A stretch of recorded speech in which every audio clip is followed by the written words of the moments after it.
Travel smart. Laugh often. Panic responsibly.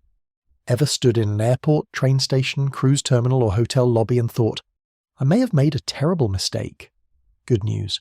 You've just entered the world of First Class Fool, the hilarious solo travel series for nervous explorers, accidental adventurers, and anyone who believes packing light is a lie invented by people with staff. Hostels can be brilliant for solo travellers. They can also be the place where your confidence, your sleep schedule, and your toiletries all go to have a small argument in public. That is exactly why hostel travel tips matter. Not because hostels are scary, but because they are social, shared, and just unpredictable enough to reward a bit of strategy. The first rule is to choose the right hostel for the kind of trip you actually want.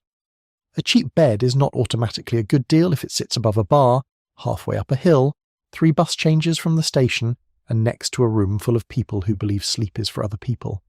Read reviews like a detective looking for patterns. Look for comments about noise, cleanliness, security, location, and whether the atmosphere is friendly or just aggressively extroverted. If you want quiet, pick a quieter hostel. If you want social, pick one that actually says it is social, not one that accidentally becomes social because everyone is trapped in the kitchen waiting for the kettle. Once you arrive, make your bed, claim your space, and get organised fast. In a hostel, good packing is not about looking polished. It is about not rummaging through a plastic bag at 1 a.m, like a raccoon with a train ticket. Keep your essentials easy to reach: passport, phone, charger, earplugs, water bottle, toiletries, and a small lock if the hostel offers lockers. A sleep mask and flip-flops can also be worth their weight in gold. Hostels are full of tiny inconveniences that become much less dramatic when you can solve them without leaving your bunk. Shared spaces are where hostel life becomes either charming or mildly educational. Kitchens, bathrooms, and common rooms all have their own etiquette, and the best hostel travel tips are usually just common sense with better timing. Wash up after yourself. Label your food.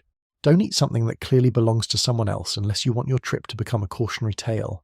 In the bathroom, be quick, be tidy, and remember that every extra minute you spend deciding whether to wash your hair is a minute someone else is waiting in a towel.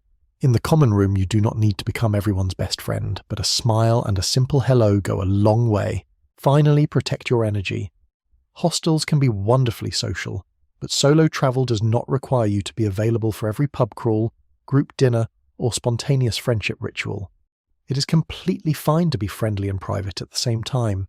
Join the conversation if you feel like it, disappear when you do not, and remember that eating alone, reading alone, or going to bed early are not signs of failure.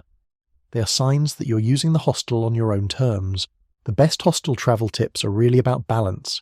Save money, stay flexible, keep your valuables close, and don't take the chaos personally.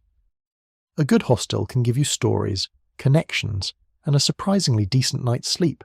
A bad one can still be survived with earplugs, patience, and the quiet satisfaction of knowing you handled it like a person who meant to do that.